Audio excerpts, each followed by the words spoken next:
Hello विद्यार्थियों, नमस्कार। कैसे हैं आप सब। आपके अपने YouTube चैनल शिवा क्लासेस में एक बार फिर से स्वागत है। विद्यार्थियों, जैसा कि आप बोर्ड में देख पा रहे होंगे, आज हम क्लास 7 प्रश्नावली 6.2 के कुछ क्वेश्चनों को लेकर फिर से आ चुके हैं। इसका एक पार्ट हमने पहले ही अपलोड कर दिया है विद्यार्थियों, जो इसका बेसिक क्लास था। अब इसमें हम कुछ क्वेश्चन ले रहे हैं बाह्य कोण पर। ओके, चलिए हम देख पा रहे हैं बोर्ड में हमारा एक पहला प्रश्न है विद्यार्थियों, जो कि हमारे डायग्राम में दिया गया है, जिसका आरेख चित्र हमने खींच लिया है। यहाँ पे x का मान ज्ञात करना है। आप देख पा रहे हैं कि यह कोण त्रिभुज के बाहर बन रहा है, इसलिए इसको हम क्या नाम देंगे? बाह्य कोण। तो इस x का मान ज्ञात करने के लिए हम क्या करेंगे? इसके सम्मुख अंतः कोणों का टोटल कर देंगे। तो चलिए मैं इसको कर देता हूं हल। तो हल क्रमांक फर्स्ट, तो हम x बराबर निकालेंगे विद्यार्थियों। x हमारा है क्या? बाह्य कोण। तो लिख भी देता हूं इसे मैं, बाह्य कोण x बराबर कितना? अंतः सम्मुख कोणों का योग। तो 70 डिग्री धन 50 डिग्री। तो हमारा x का मान आ जाएगा 120। यही हमारा प्यारा सा एक आंसर आ गया विद्यार्थियों। ठीक है, तो x का मान कितना आ गया? 120 अंश। अतः लिख करके आप लिख देंगे, अतः x बराबर 120 अंश है। चलिए अब हम लेंगे क्या? अगला सवाल। फिर से क्या ज्ञात करेंगे? बाह्य कोण अर्थात x डिग्री का मान। तो फिर से x बराबर क्या होगा? अंतः सम्मुख कोणों का योग। तो हम लिखेंगे क्या? हल क्रमांक पहले का दूसरा। तो यहाँ पर x बराबर क्या हो जाएगा विद्यार्थियों? अंतः सम्मुख कोणों का योग। आप चाहें तो ये एक बार लिख लें, अंतः सम्मुख कोणों का जोड़। ओके, अंतः सम्मुख कोणों का जोड़ या योग। तो x बराबर क्या? इससे जस्ट बाजू वाले को नहीं लेना है विद्यार्थियों, मैंने पहले ही बता रखा है। इसके जस्ट ये जो सामने दो अंतः कोण है विद्यार्थियों, उन्हें लेना है। तो 65 65 अंश और ये 45 अंश को हम क्या करेंगे? जोड़ देंगे। ओके, तो कितना हो जाएगा विद्यार्थियों? x बराबर 110। देखिए 60 और 40 जोड़ दें 100, और ये 5 और 5 10, तो कितना हो जाएगा? 110 अंश। तो कुछ इस प्रकार से आपका पहले सवाल का दूसरा नंबर का हल हो चुका है। अब हम करेंगे विद्यार्थियों तीसरे नंबर के सवाल को। ठीक है, तो यहाँ पे आप चाहें तो इसको पार्टीशन दे दें और इसके बाद लिखें हल क्रमांक थर्ड। तो यहाँ पर भी हमें क्या ज्ञात करना है? बाह्य कोण ही ज्ञात करना है, अर्थात x डिग्री ही ज्ञात करना है। तो x बराबर क्या? अब मैं डायरेक्टली लिखता हूं विद्यार्थियों, 30 अंश धन 40 अंश। तो x बराबर कितना हो जाएगा? 70 अंश। अतः करके आप लिखना नहीं भूलेंगे, अतः x बराबर 70 अंश है। चलते हैं विद्यार्थियों हम चौथे नंबर के सवाल में। यहां पर भी हमें क्या ज्ञात करना है? बाह्य कोण ही तो ज्ञात करना है। तो हम लिखेंगे हल क्रमांक पहले का फोर्थ नंबर। ओके, तो यहां पर भी हम लिखेंगे x बराबर 60 और 60 अंतः सम्मुख कोण। इससे लगी हुई कोण को छोड़ते हुए हम दूसरे और तीसरे नंबर के कोणों को जोड़ देते हैं, अर्थात अंतः अंदर वाली, सम्मुख मतलब जो सीधे में है इसके। ओके, अंतः सम्मुख, समझ रहे हैं ना इस चीज को? अंतः माने अंदर वाली और सम्मुख कोणों को मतलब इसके जस्ट पड़ोसी को छोड़ते हुए जो आगे के दो कोण हैं उन्हें जोड़ना है। तो x बराबर कितना? 60 अंश धन 60 अंश। तो कितना हो जाएगा? x बराबर 120 अंश। इस प्रकार से ये चौथा नंबर हो गया। पार्टीशन देना है दे सकते हैं। अब हम करेंगे पांचवें नंबर को। तो हल क्रमांक 5। तो यहां पर भी हमें क्या? बाह्य कोण ही ज्ञात करना है।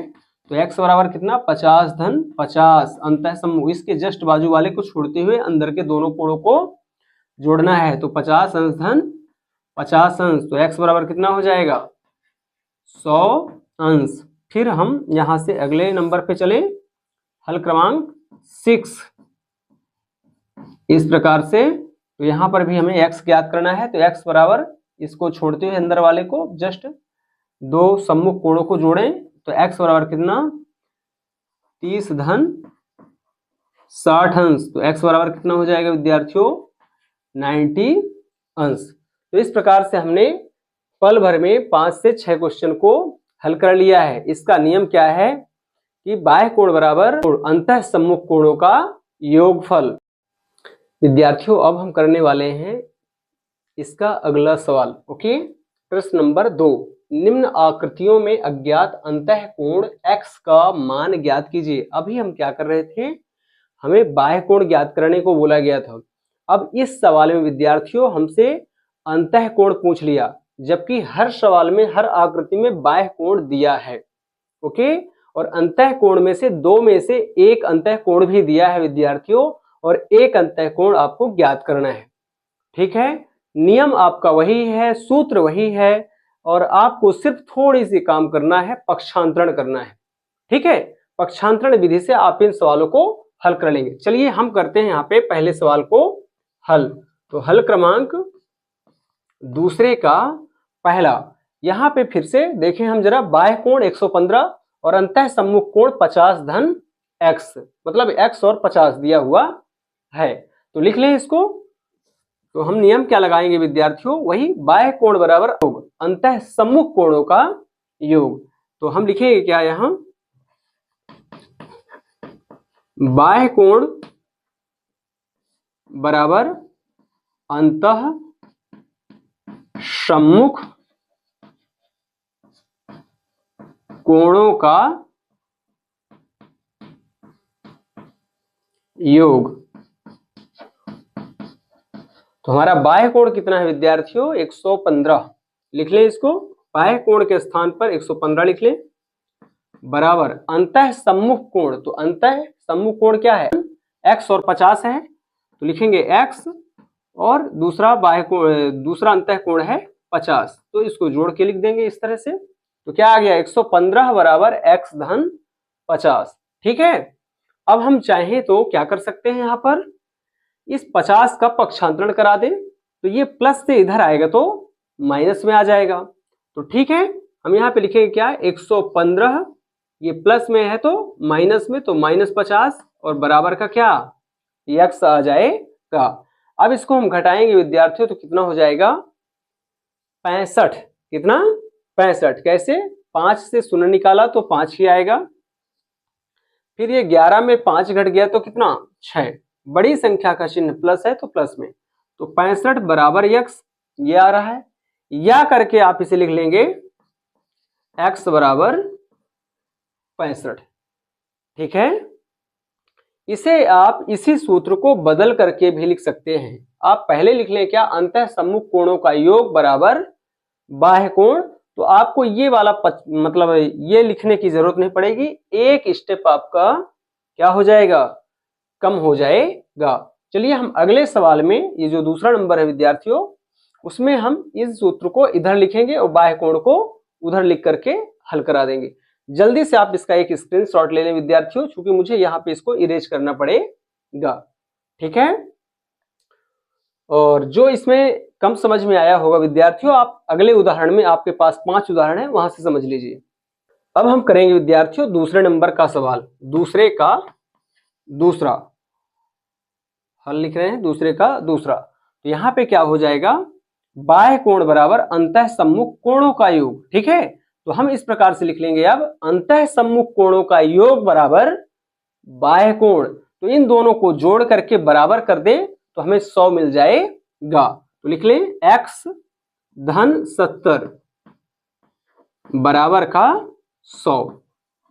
ठीक है, तो अब हम यहां से x बराबर 100, और ये धन का 70 पक्षांतरित हो गया तो ऋण का 70 हो गया, प्लस का माइनस में आ जाएगा, तो x बराबर क्या हो जाएगा, 100 में 70 घटेगा तो 30 आ जाएगा विद्यार्थी, और बड़ी संख्या का चिन्ह प्लस तो प्लस।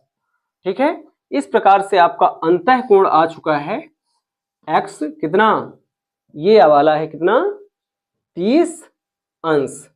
ठीक है, यदि आप इसको जांच करना चाहते हैं कि क्या हमारा आंसर सही है तो आप क्या करेंगे, यहाँ ये 30 तो आ ही गया है, 70 30 कितना हो जाता है 100, कितना 100। और आपको मालूम है कि त्रिभुज के तीनों अंतः कोणों का योग कितना होता है 180। तो ये और ये 100 हो गया विद्यार्थियों, तो ये कितना हो जाएगा 80 हो जाएगा।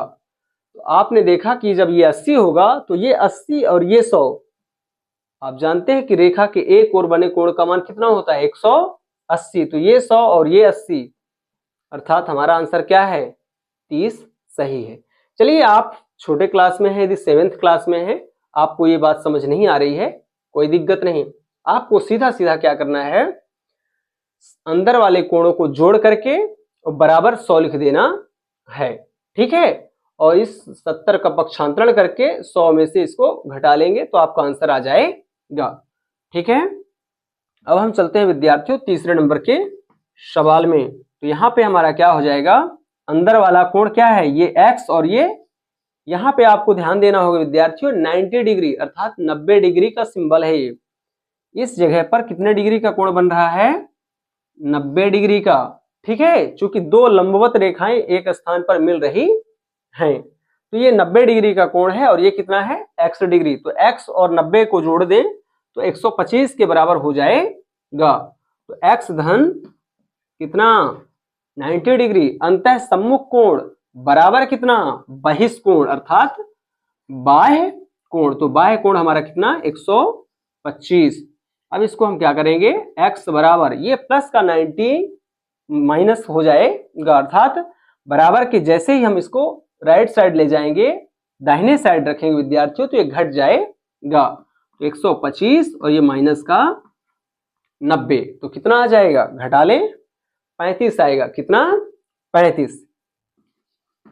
अब इतना तो आपको आती है विद्यार्थियों।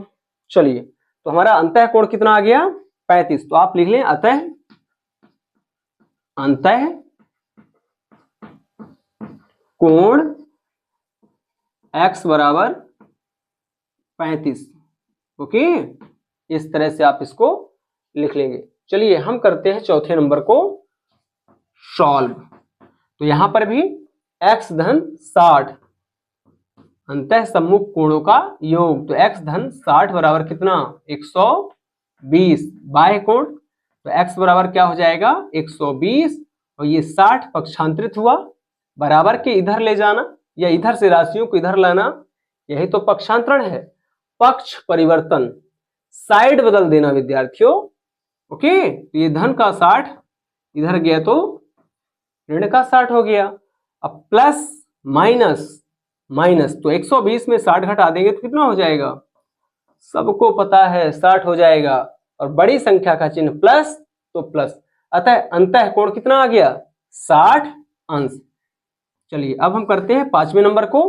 तो 30 धन x बराबर 80 अंतः सम्मुख कोणों का योग बराबर बहिष्कोण। तो हम लिखेंगे क्या, x धन 30 बराबर का 80 ओके। तो यहां से x बराबर कितना हो जाएगा 80 और ये प्लस का पक्षांतरण हुआ प्लस 30 का, तो कितना हो जाएगा माइनस का 30। तो x बराबर कितना प्लस माइनस माइनस 80 में 30 घटाएं 50 और बड़ी संख्या का चिन्ह प्लस, तो आंसर आएगा प्लस में, अतः अंतः कोण 50 अंश। ठीक है, इसी क्रम में हम छठवें नंबर का सवाल हल कर ले विद्यार्थियों।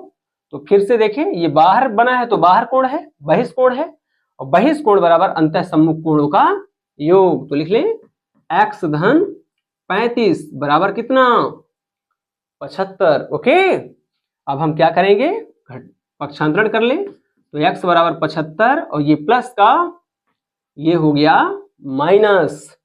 अब घटा लें विद्यार्थियों, तो कितना हो जाएगा 40 35 75। ओके, 5 से 5 घटाएं 0 70, 7 से 3 घटाएं 4, तो अतः अंतः कोण कितना 40 अंश। ठीक है, कंक्लूजन लिखना ना भूले विद्यार्थियों, अतः अंतः कोण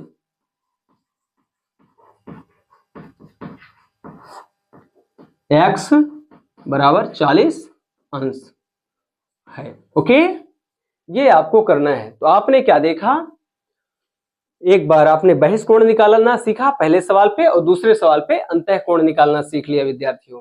ठीक है, चलिए आपको ये मेरी छोटी सी क्लास कैसी लगी कमेंट करके जरूर बताएं।